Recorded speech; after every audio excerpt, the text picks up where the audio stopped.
Hello and welcome to the Off the Grid Investing Podcast. This is episode 11. Today we had Jim Stevens on, who is part of the Phoenix 40 Under 40 group. And Jim Stevens has a very powerful mindset. He talks about a lot of things like emotional intelligence and having empathy and the mindset of an entrepreneur. So I hope you stay tuned and listen to this week's episode of the Off the Grid Investing Podcast.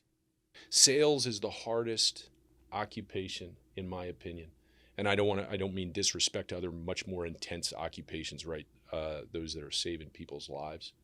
But you're a different breed if you get up every morning and you need to, quote unquote, eat what you kill, right? Absolutely, yeah. And it's when people talk about doing something for their first job out of college, or they're wondering how to start getting into the real world, I say sales. Go do something in sales, whether you're selling sneakers at Foot Locker or you're selling pest control door to door, or because you find out real quick, if you should go to med school, if you should go into business, if you should stay in sales, and if you make it and do very, very well in sales, but it's the best way to learn. Our system of capitalism, bringing someone a product that they choose to purchase from you, and walking them through that is a huge skill set. I agree. And I would have to add to that, probably the subliminal reason why you encourage so many people to go into sales initially is because every single human being on planet Earth is in sales. Every single one. My 3-year-old is in sales. He didn't finish his dinner last night, and he got a popsicle from us. Dang, he's good. But think about that. Just think about that. Somehow he worked me and my beautiful bride. She's a lot smarter than I, so I probably gave in a little bit sooner. But he didn't eat his dinner, and he got a popsicle from us. Yeah. So every single person needs to learn the art of sales, because at some point in your life, you're going to be selling something, whether that's a promotion or whether that's convincing someone else of what you believe. So that's terrific advice. And the world would be a better place if people kind of understood, not necessarily the real basics of sales, but the philosophy, if you will. Do you think some people have like a natural inclination towards sales, or do you think it's more of a learned skill? Both. So I'm a big believer in Culture Index. Kim Watson is a good friend of mine. She works with us closely, and she's an absolute stud and adds kind of the PhD in our hiring process. So people are wired naturally from the time you're 6th, 7th grade, as I understand it. Don't quote me, but as I've been educated. But then you're behavior modifying in whatever role that you're being brought into. So it's interesting. We test within our organization how people are originally made for their role, right? Wired from an early age, and then also how they're behavior modifying in the role that we put them in. So you can see if their energy units are being depleted because they're really not meant for the seat that they're in. And it allows me and it allows my leadership team the ability to take corrective action, to just be aware. Yeah. Right. At the end of the day, I think our mission as leaders is to treat people's future as honorably as possible. It makes no sense to have someone in a seat that doesn't make sense for them. You're precisely they have gifts to give elsewhere. You're exactly right. And sometimes the honorable thing, this is the difficulty in being in leadership. If you want to be well liked all the time, go sell ice cream. Right?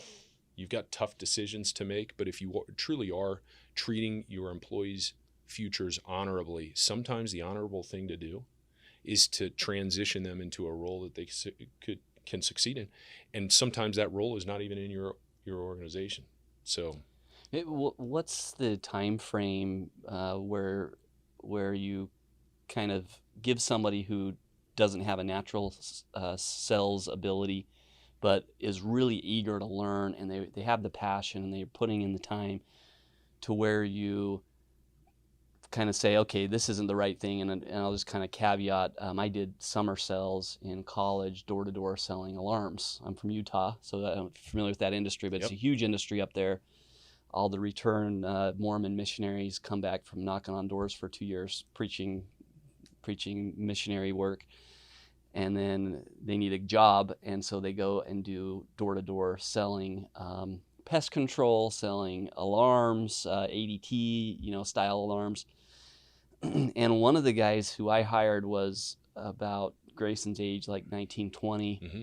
and he was not a natural salesperson, was more of an introvert. And the first year he struggled, and I'm like, he probably needs to go do something else. But he's smart, good with people, just couldn't close, Sure. And then all of a sudden, and I've stayed in touch with him, about year 3 or 4, he started really doing pretty well. And now he's a sales leader he has 40 people under him. He's mid to late 20s. And I'm like, I never saw that becoming him. How do you do that? How do you figure out, how much time do you give someone, and when do you kind of say, okay, move on? I know maybe it's not a cut and dry black and white answer, but.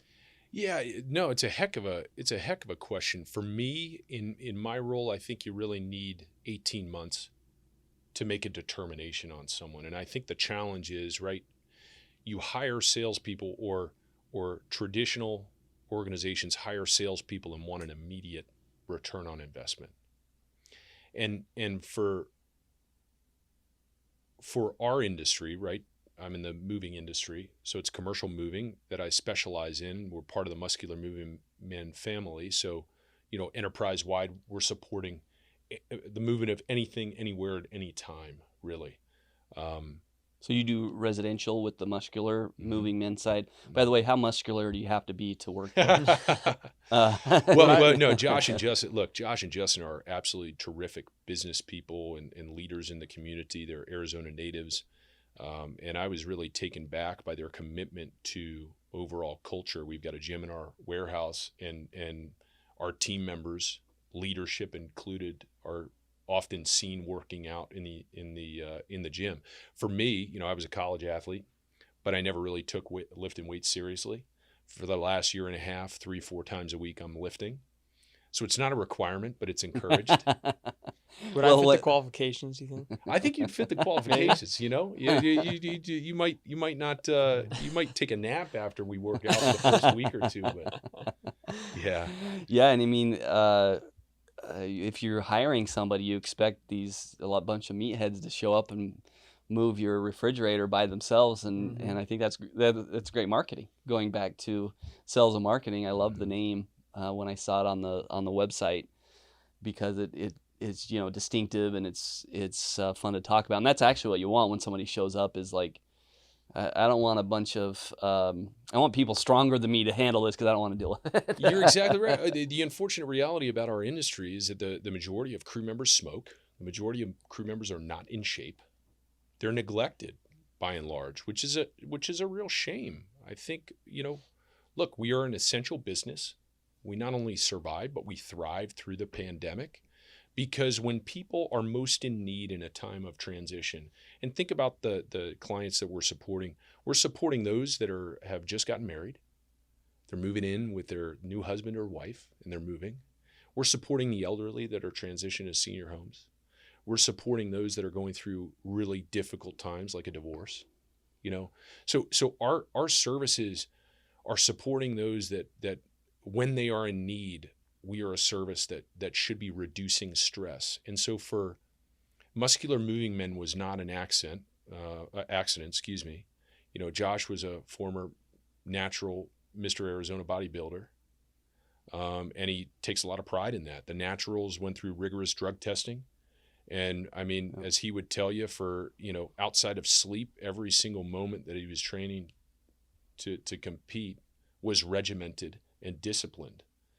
A lot like we apply the discipline in our organization. So we have a zero smoking tolerance policy. We do encourage our team members to lift in the gym. Unfortunately, a lot of movers cannot afford a gym membership. So we've got it at our facility. And we've seen some unbelievable and incredible transformations of team members that have come in that are out of shape, that are now literally ripped. And you're exactly right. When you show up to move 10,000 pounds, the first thought when you look at some of our mover athletes is not, oh, this team is going to struggle to get through it. The first thought is, this team is ready to rock and roll, and they're in shape, ready to take on the challenge. Yeah, it's great. It's it's a great concept, and there's nothing harder than moving. That's also just a pinch point. Dealing with all the stuff that you're moving. Kind of want to learn more about the business model around commercial moving, and if you're looking at it from an investor standpoint or a business entrepreneur standpoint, what does that business model look like? And you do storage and some logistics and stuff too. But is it a business you try to really become the number one or two player in a big market like Phoenix and it can be a great business, or is it very competitive for people who just don't know that much about the business? What's the landscape kind of look like? Yeah, ultra competitive. We've got really terrific competitors that we highly respect. I think the barrier to entry in commercial services is really, really high. And the reason is because a commercial move is so much more technical than a residential move. And when I say it's so much more technical, I do not want to disrespect our residential counterparts, certainly part of the family, right? Our muscular movement counterparts. But what M3 is doing is supporting, small organizations on the move all the way up to, major headquarter relocations.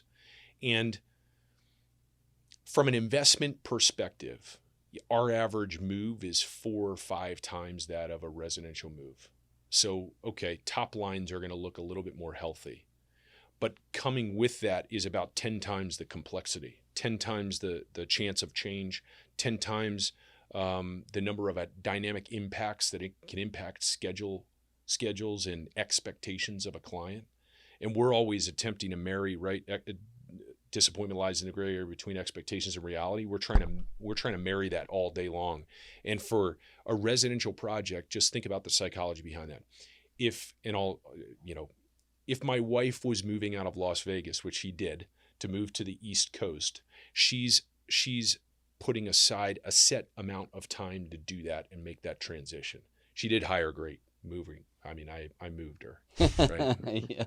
No, but the psychology of that is my wife said, you know what, for 3-4 days, I'm going to be moving across country. When a business moves, this firsthand.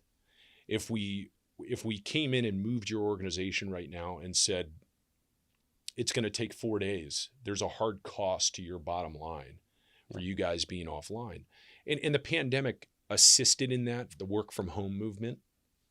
But there are still a ton of organizations that need to minimize downtime for their employees so that they can remain productive. So yeah, I remember one of the big moves a company that I worked at made in a New York company, Goldman. Yep. We had everything in a box that night. The next morning we showed up to the new location, everything was there and we were set up.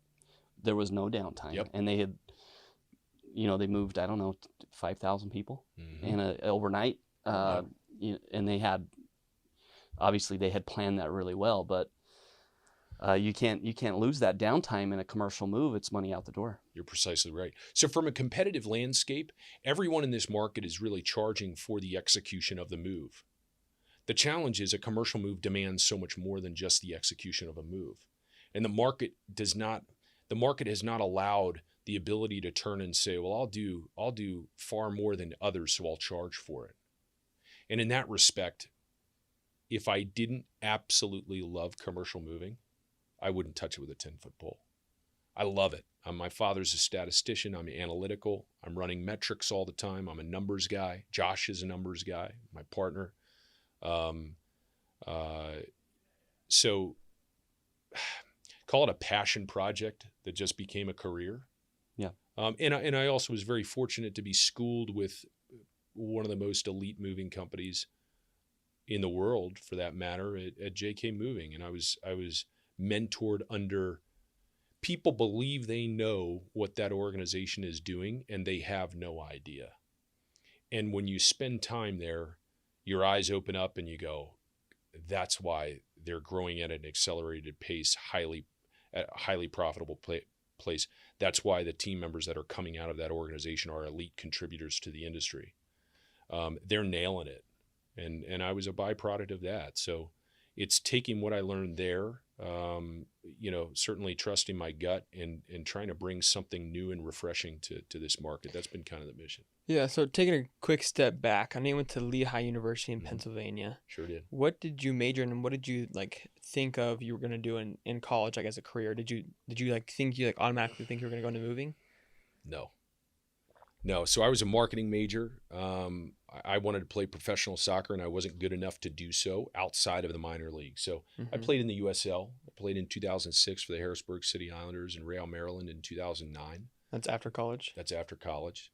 And I had an agreement with my father that he would support me because literally the contracts we were on were, $250, $300 a game. It was a terrific summer job, but not very sustainable. Yeah. So my dad agreed to support me as long as I continued to move up. And the reality was I lacked speed. If I was fast, I'd be playing for Man United right now. But I lacked speed big time. And, but I really didn't have a plan. I was all in.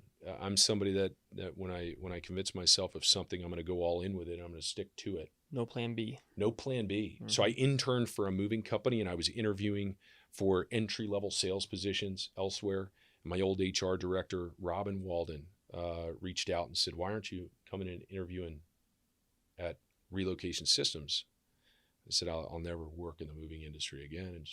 And what she said changed the trajectory of my career, and for that I'll forever be thankful. But she said, "Jim, you've spent years on the trucks, in the warehouse, in operations, in HR.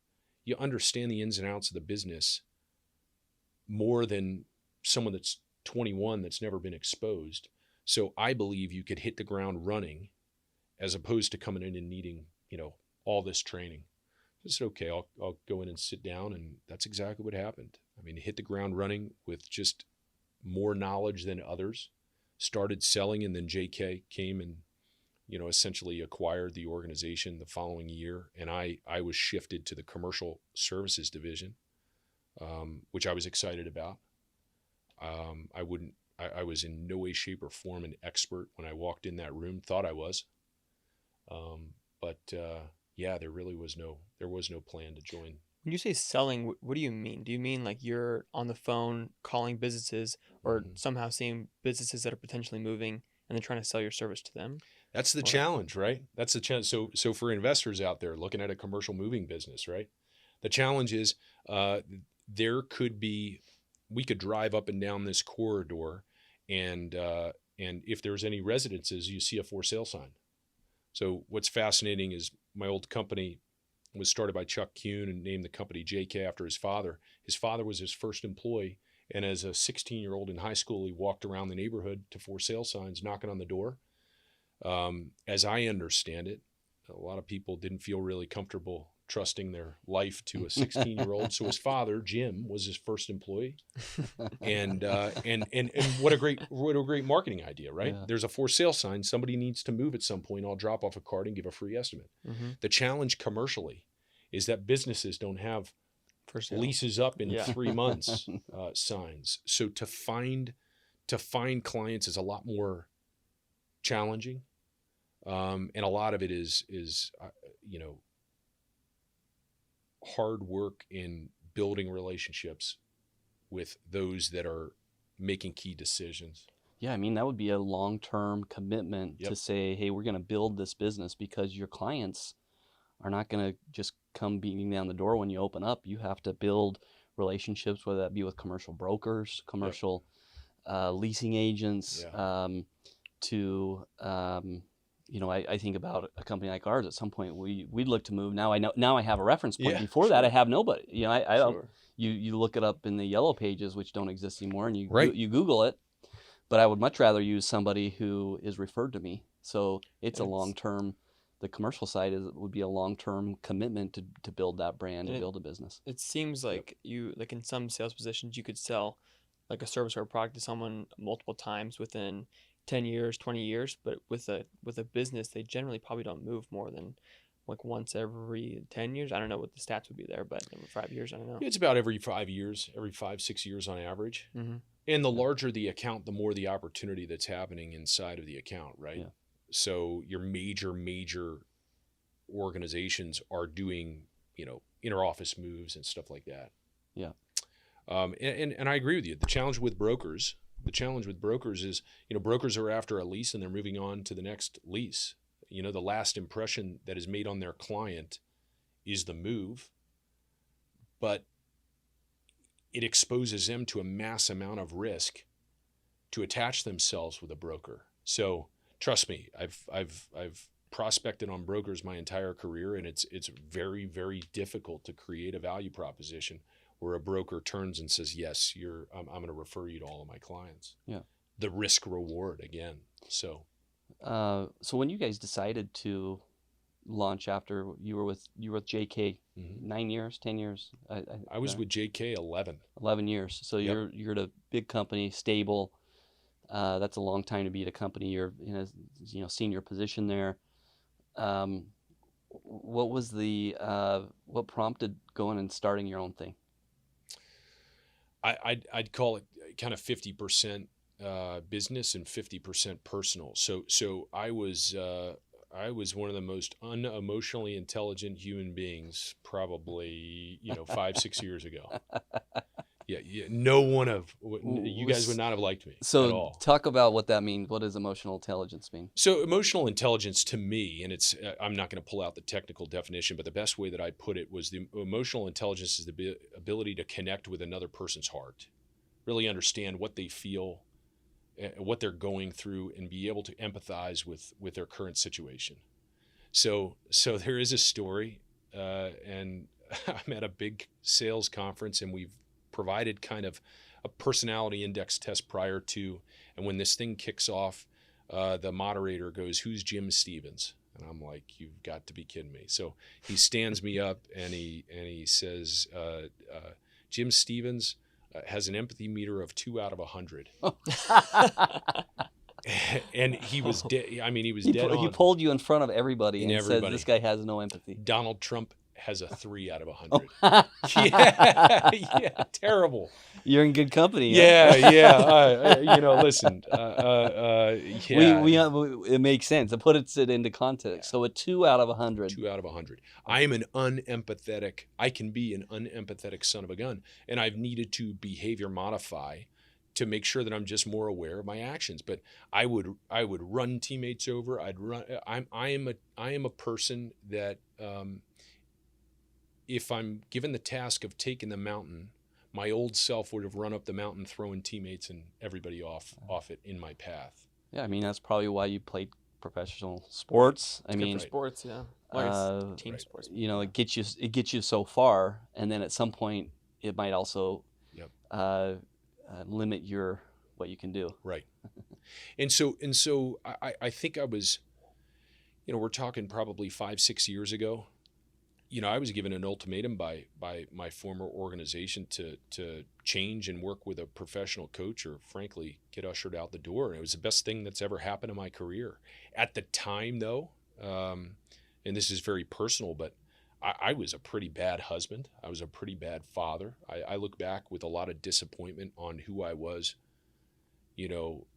formerly, just because I was so consumed by achieving my goals, and not only achieving them, absolutely smashing them. My personality, one would think the average salesperson gets a quota. Let's say the quota's $5 million. They hit the quota and then they take a vacation. Yeah. I would hit the quota and I would double my work rate to see out of sport what I could do, which meant more hours, more. For me, it was like an internal competition of whether I could hit my quota by June. And if I did it by June, if I could hit a quota by May. It's just the way that my mind has operated. And I mean, you're the perfect employee. I mean, that's the dream lead salesperson. I don't know how your personal life would be. Yeah, my former life, I was the perfect employee on an island in Tahiti where I didn't have any interaction with anybody, and I could go scream at a tree if I wasn't getting my way, right? It wasn't an effective way to lead. It wasn't, it was so. Coming out to Phoenix offered me a reset button, both personally and professionally. And also, I had career aspirations. I said to my former mentor, about 4 or 5 years ago, if I'm still doing this 10 years from now, I'll be really, really disappointed in myself. So frankly, it was the perfect timing when Josh and Justin reached out to me and said, listen, we really want to launch a commercial division out in Phoenix, and we'd like you to come out and, evaluate our business and see if it's the right fit. I am a proud man of faith. That had to be divine intervention, because while I was really working on correcting my behaviors professionally, I had a long way to go to really press a reset button as a father and as a husband. So I think the catalyst for me to take the leap of faith and come out and launch the business in Phoenix had to do with Chantel, my wife, and my 2 children, now 3, going on 4 in July. Awesome. Yeah. So Did you have people that helped you in the process of kind of switching your emotional intelligence, empathy? Did you have like a mentor that helped you with that, or a coach? Or mentors? Yeah, and I owe my career to Bob Slevin, Vince Barano, Rocco Balsamo, and others that have played an important role. I mean, these are individuals that Rocco's like a business father to me. If I talk about him too much, I'll get emotional. But I mean, he was there from day one. He's the guy day 2 when I started at JK that really took me under his wing, and saw something in me that frankly I didn't see in myself, but bared with me through my tirades of my unacceptable behaviors in my former life, though I was successful. And he's always been kind of the arm around me, allowing me to learn. A Vince, sales mentor. You talked formerly about some individuals that are real introverted. A guy that you worked with that's now a sales leader and didn't quite see how that connection was made. Vince is introverted, and he's hands down, pound for pound. And he's actually starting to do consulting right now. He's finishing his 2nd book. In fact, I think it's released today, a new salesperson's playbook. But Vince is the greatest sales leader I've ever been around.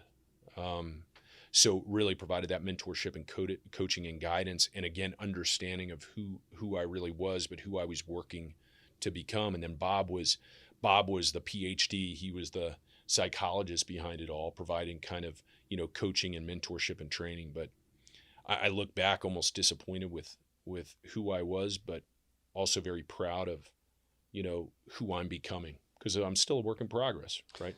Yeah, and I think that it's pretty cool that you can look back and be honest about, and vulnerable about some of your shortcomings, because you're still a young guy. I know you're under 40 because you're 40 under 40. I don't know exactly. Well, you're in that range, and most people don't ever reflect and make those pivots.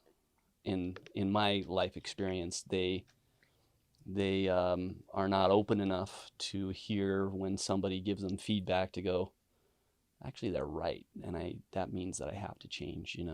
Their ego gets in the way, pride gets in the way. So, the fact that you're aware enough to say how you were a few years ago is pretty cool. Was there something that happened, or kind of an awakening for you that was a period of time that really made you see that, or was it a slow evolution?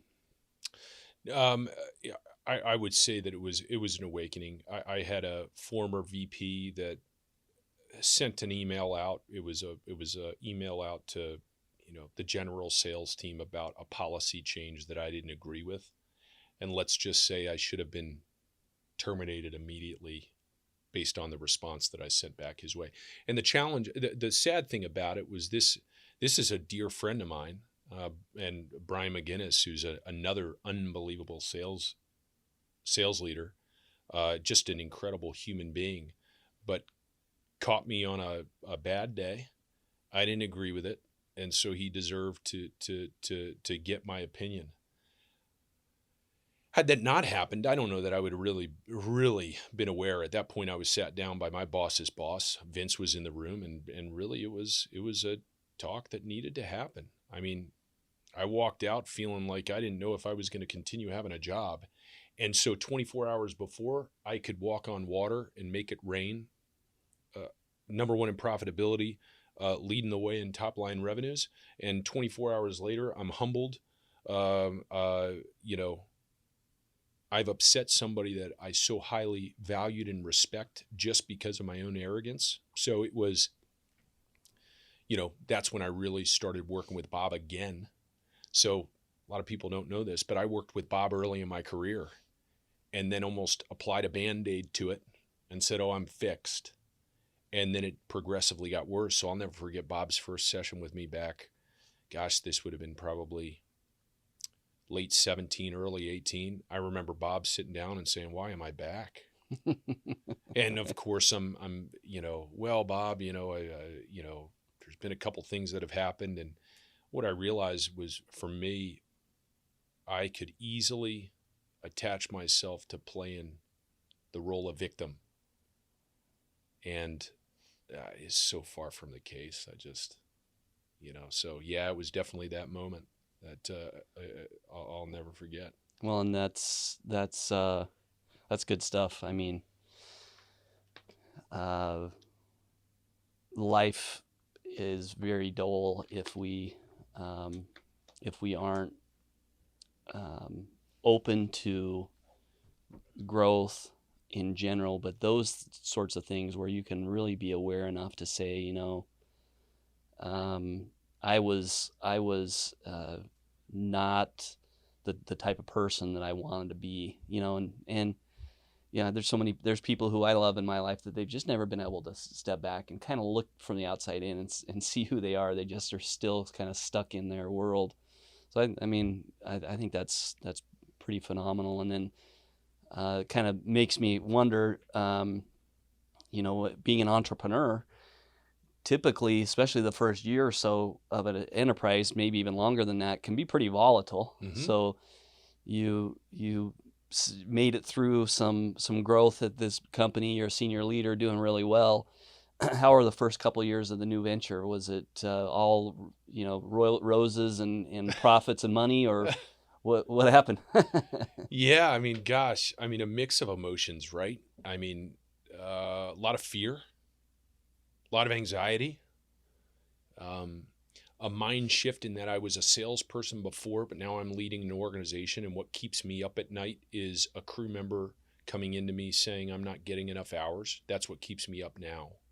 So that's what motivates me. You know, we all find our motivations, but, you know, for me, number one to me is our employees. Number two is our clients. If we take care of our employees, then they'll take care of our clients. That rolled off my tongue. That's really easy to say. It's really hard to put it into actions. So my barometer is if you know, if one of our employees were to ask who Jim Stevens is, you know, there's been a couple of instances that I've told the stories that I've just kind of told you that where people don't believe it. And that's a tremendous compliment. So a mix of emotions. I mean, there were moments where, you know, we went through this thing called COVID, and we have COVID policies, right? And we need to minimize risk for our clients and not expose them to you know, the challenges that COVID presents. And this was a fairly new company at this point, right? You're right. 6 months, a year into it. Yep.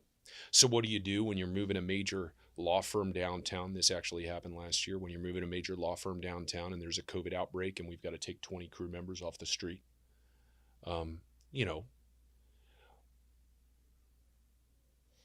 Vince told me once, you know, bad news doesn't get better over time. It grows big, hairy fangs and nasty fur, and it looks like a beast over time. So in that instance, you show accountability, you communicate early and often, and you're direct. And wouldn't you know, at the end of that major law firm relocation, out of 12, 13 providers that were supporting them, we got an A+ rating. Half staff, 50% staffed. It required a Sunday when we weren't supposed to. So I think, but gosh, you know, you have all the emotions of I'm going to provide bad news and I don't know how it's going to be taken and I'm going to need to react to it. So, you know, day by day is the best way to put it. Day by day emotions, being really aware. I took the first vacation with my family about a month ago. After three and a half 3 years. years. And I've taken time off, but this was the first week. My wife and I celebrated our 10-year anniversary on March 30th. So congratulations. Thank you. Yeah. We've got our 4th due early July. So it was kind of baby moon / time off. Grammy and Papa watched the kids, which was terrific. And, it was interesting to reflect on kind of all of those emotions that have happened.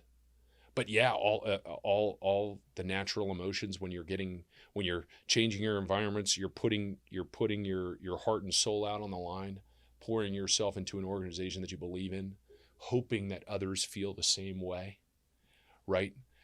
Taking on the disappointment when others don't feel the same way, when others turn back and people don't quit their job, they quit their manager.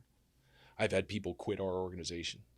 That's a real opportunity to look in the mirror and say, what could I have done a little bit better? That's hard to do, certainly when you're out trying to grow a business. So it's not been all butterflies and fairy tales. To this day, we are in high growth mode, but there are massive, massive challenges that we take on, and don't want to sugarcoat it. That's the reality of it. And I think any entrepreneur 3 years in that tries to paint a picture of rosy colored glasses, maybe they exist. And maybe, I mean, I would love to learn how they put those processes in place. Yeah, most of them are giving a part of the story, I think, for whatever reason. And I think it's better to just talk about the reality of it, because you're not doing anyone a service. We're 4 years in at Neighborhood Ventures, and I've talked a lot about how about a year and a half in, I was, had other opportunities, and I was like, what are we doing here? And it wasn't really until about year 3 where things turned around and I started seeing the daylight of where we wanted to go, because we have big dreams, big vision, and in wanting to open up commercial real estate as really a big online investment to a mass audience. Investments that normally require $100,000 to invest in a commercial real estate building like this one, we open up to $1,000 investment that anybody can invest in. And we think there's a huge market of folks that would love to invest in that asset. But it took, even though the idea now I can say is good, and everyone told us what a great idea it was, it took 3 years to really, for reality to agree with us that it was a great idea, and for a market to come around and support the idea. And just like anything in life, you have to have patience, you have to have delayed gratification, and perseverance. And most likely, if you do that, and it was a good idea with good people, you'll get there. But you have to get through those times. Agreed. And I think that 3-year mark is kind of interesting, because typically founders, you'll have people agree to 4 years. Hey, if you leave at year 2.5, your equity is gone. If you can give us 4 years, once you hit that 4-year mark, now you've earned that equity. And I think that's kind of the common time frame, where if you hit that 4-year mark and it hasn't happened yet, then maybe you look at saying, okay, this didn't work, and that's okay too. But Sure. Yeah, so you seem like you have a very powerful mindset and that you've learned over time. What would you say to someone who's young, maybe has an entrepreneur mindset, business mindset, and they want to go into business, but maybe their mindset is in the right place? How do you think you would know whether you're in the right mindset to actually lead a company? Because I know you said you probably weren't in the right mind space in terms of empathy and leadership until 4 years ago, or recently, until you started this branch of the Commercial Moving Company. So how would you determine whether someone's ready? Yeah, that's a really good question. I mean, that's a heck of a question. I don't know that maybe there's epiphanies for some people, right? You need to find out what makes you tick. You really need to find out what your motivations are. My former motivations were success, monetary success. Titles were very, very important to me. Titles are for the outside world at this point for me.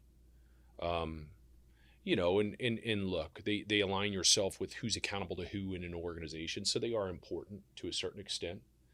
But man, my recommendation to those that are young, that are considering becoming an entrepreneur, is not to view the lens as pass fail. It's not black and white, it's gray. And I think if your intentions or why you're doing Simon Sinek, Start with Why, great book. Everybody should read Simon Sinek. What book is it? Simon Sinek, Start with Why. Incredible book. Awesome. Incredible book. Yeah, really harnesses why you're doing what you're doing, because people don't buy what you do, they buy why you're doing it. That's a quote from the book. And so I think, for me, as I mentioned, if I wanted to make more money, we can charge more if we did residential work. The commercial rates are a lot less than residential rates out there. That's just a reality of the industry. If I wanted to make money, frankly, I don't know why I'm doing commercial moving, but there's an underserved need in the market that exists, not only in Phoenix, but all over the place, in the art of commercial moving. Even those that are doing commercial moving well, I don't know that a lot of them are a mile deep and an inch wide. A lot of industry sales people are, in a house one day and in a place of business the next. Just imagine if you're doing residential real estate and the same people are doing commercial real estate at the same time. How really deep can you go? Yeah. There's not a lot of expertise that is ever developed. Right. Imagine going to the doctor. I've said this before. Go to the doctor with knee problems. And when you're there, you say, oh, my ankle's kind of bothering me too. And they go, we do that too. In fact, I can do it too. Even though I'm a knee specialist, I've done 14 ankle surgeries. Do you trust them with your ankle surgery? And I know that may be apples and oranges, not quite apples and bowling balls, but so it's not pass fail every single day. And I think certainly for me, what drove my success was that's how I view the world. Pass fail. It's very gray. It's very gray. And then also align with why you're doing it. What's the motivation? Yeah. You mentioned Start with Why. What other books, if you think of 2 or 3 books that you hand out a lot or you read a lot and that meant a lot to you, what others come to mind? Traction, Gino Wickman. Yeah. Incredible. I have it on my shelf. I haven't read it yet, so I will now. When you read it, just ping me. Okay. I've got a follow-up afterwards that's just unbelievable. And what is that book? What's the 30-second EOS, pitch on why? Entrepreneurial Operating System. It's an operating system by which to operate your business. And it's a lot deeper than what the book provides, but it'll open your eyes big time. The Infinite Game, Simon Sinek, another gem.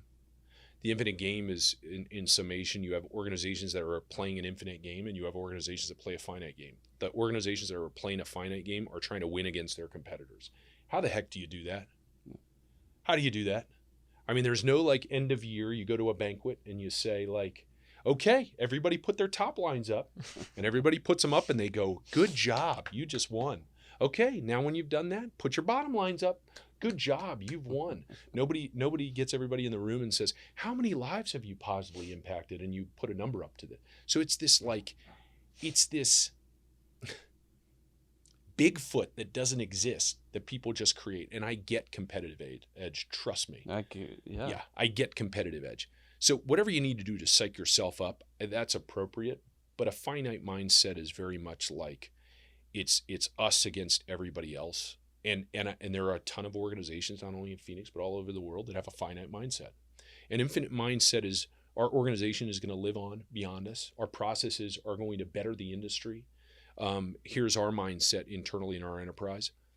We can't service all the moves that exist. We can't do it. If every single client that we were talking to rang our phone and said, we want to move forward with you, we would have to disappoint a lot of people, which means we need other really good providers that are not us to take care of our clients, because why we do what we do is motivated by providing stress-free relocations, which means if we can't do it, hopefully somebody else can. This is not hopefully somebody else really screws up your move so you come back to us in 5 years. It's, I'm so sorry, we may not be the right fit. Hopefully somebody can take great care of you. So the infinite mindset organizations like Apple have, they go to their conferences and they're not blabbering about what their competitors are doing. They're staying laser focused on what they need to do to get to the next level. So those are 3 gems. Start with Why, the Infinite Game, and then Traction. And there's a ton of others, but those are 3 business books that I would highly recommend to anybody.